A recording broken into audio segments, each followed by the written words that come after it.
My name is Tyler Everhart, and my demonstrative speech topic will be on how to properly shoot a basketball. There's a lot of different ways of shooting a basketball, and obviously everyone shoots it different ways. Everyone's different heights, different types of players, so shooting it is a varying part of the game.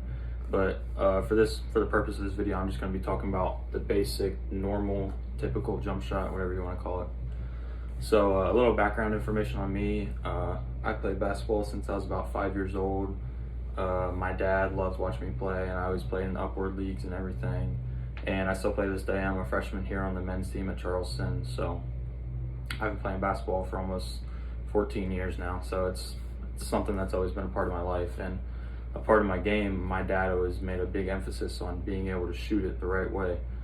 Because especially now, if anyone watches any, even high school basketball really, but high school, college games or professional games, if you can't shoot a basketball, then you're not really going to be in the game very much, just the way the game is going. So being able to shoot it was always a big part of my personal game and everything. So all right, so I guess I'll just jump right into it. My high school coach, who I played for 4 years, would hold camps over the summer, and I would have to help out and help teach the kids and everything, but he always preached to me BEEF, B-E-E-F. It's an acronym. I know it sounds kind of goofy because not anything basketball, but the first B stands for balance. So I know you can't see because my room's not that big, so I can't show you my feet, but you want to have your feet about shoulder width apart, just to create, if you're any wider or if you're any more narrow, it's going to cause a lot of problems in your shot and it's harder to get off. So you want to be about shoulder width apart. You want to have a nice bend in your knees just so you can get good arcs on your shot when you shoot it. If you're leaning way too forward, you're obviously going to be off balance, and if you're leaning back on your heels, you're going to be falling back when you're shooting it.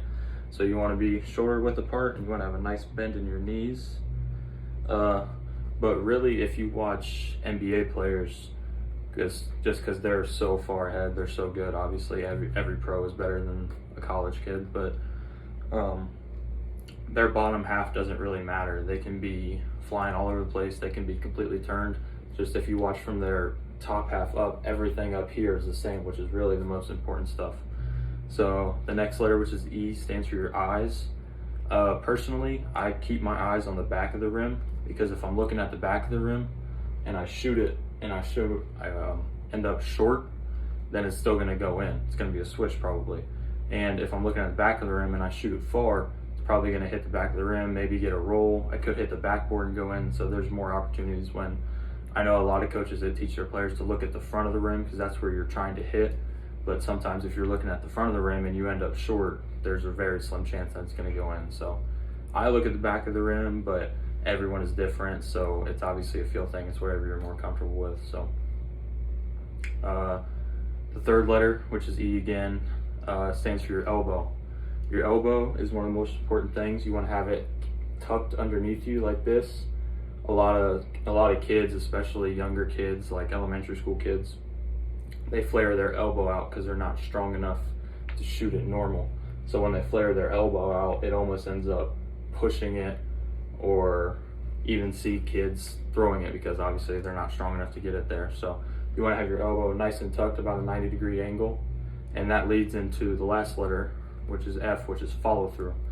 So your follow through basically comes from your elbow. So when you get that elbow tucked under you the right way, your follow through is going to come easier because you got to let it roll off the back of your fingertips.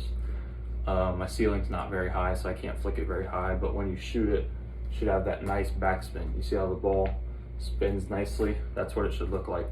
And when kids fly their elbow out like this, they can get weird spin. They can get almost knuckleballs where the ball doesn't spin at all. So being able to do it the right way it's important to teach at a young age, which I'm thankful I was. So that's the basic, typical jump shot. Those same four letters, those principles apply to every shot, which is what I'll go into now. So a dribble pull-up is another popular shot. So instead of just catching it and shooting it, you catch it, you take one dribble, and your feet are right into it. So when you step into it, you still want to have that same balance. You still want to have that same eyes, wherever you're looking on the rim, you still want to have the same elbow, and you still want to have the same follow through. Nothing really changes. The only shot that varies from those 4 mechanics are hook shots, which are kind of advanced, but a hook shot is basically a big man thing where if you're close to the rim, instead of having 2 hands and flicking it like that, you just have 1 hand and you can just let it roll off your fingertips like that, which is a lot harder to do than the average shot. So I won't go into depth on that for the purpose of this video, but so yeah, that's how I was taught to properly shoot a basketball, and that's how I still shoot today. I still follow those rules even to this day, and most coaches will tell you that those are pretty accurate. So yeah, thanks for listening.